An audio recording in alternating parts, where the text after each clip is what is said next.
I'm speaking with Dennis Cavanaugh. Dennis is the morning coordination meteorologist for the National Weather Service in North Little Rock. Dennis, thanks for giving us a few minutes of your time today. We've been in an extremely and unusually wet weather pattern, it seems like now, for going on almost 2 years, dating back to 2018. If you can briefly tell us why Arkansas and the Mid-South has been in this unusually wet weather pattern. Yeah, thanks for having me, Ken. And yeah, during this time, we've basically been in a weak El Nino pattern, to where the temperatures of the water of the tropical Pacific have been slightly above normal. And that basically allows weather patterns to move through the United States every 3 or 4 days. And we've just been stuck in this semi-neutral pattern, for a year and a half now. And, that it sort of builds upon itself. Once those weather systems move through, they drop rain. That rain leads to flooding, full lakes, healthy vegetation, lots of soil moisture.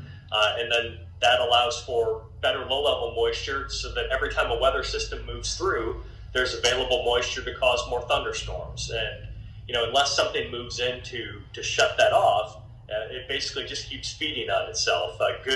Good soil moisture, vegetation, and active weather systems all lead to above normal average precipitation and rainfall.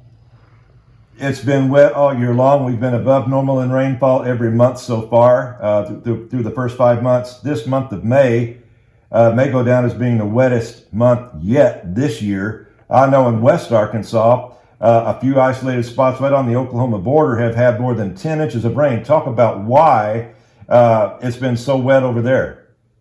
Yeah, so in Western Arkansas, especially in Waldron, I think they're up to the second wettest May of all time so far. So, we've had weather systems that have been primarily affecting North Texas, Eastern Oklahoma, and Western Arkansas. That's been driving thunderstorm activity in those areas for the past couple of weeks.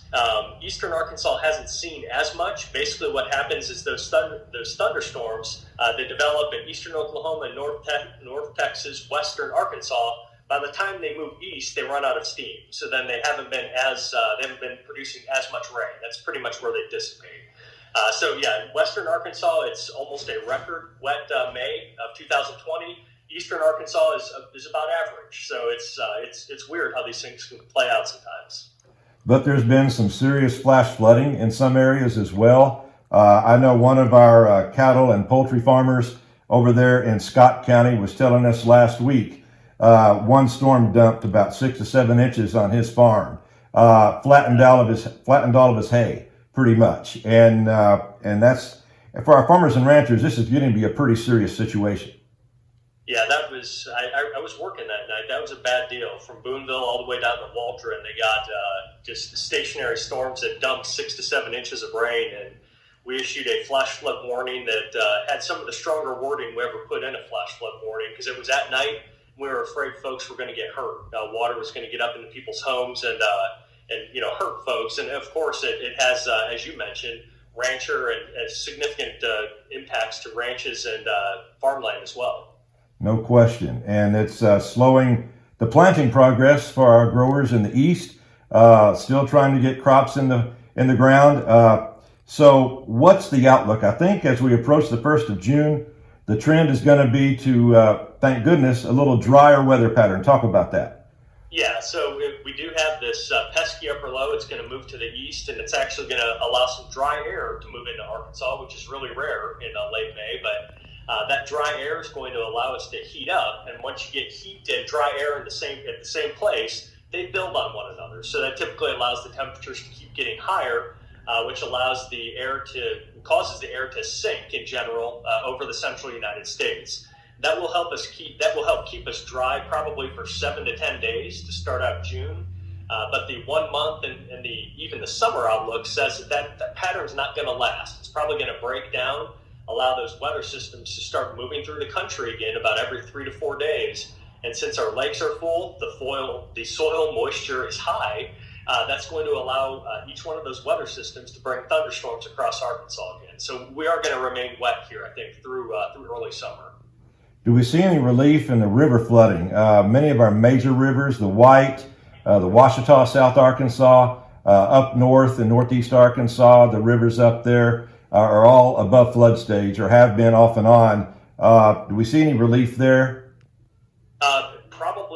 Probably nothing significant. I mean, even that break of 7 to 10 days, that's not going to significantly lower the lakes, and the Corps isn't just going to dump all the water, into the White and Black rivers to get rid of it for storage for the summer. So it's probably going to keep those water levels up. I know they want to keep things below flood stage, but I know that farmland is very valuable, even below flood stage, right up to that river. So sometimes every inch matters, and I think we're going to remain at least elevated levels throughout the summer here. Wow.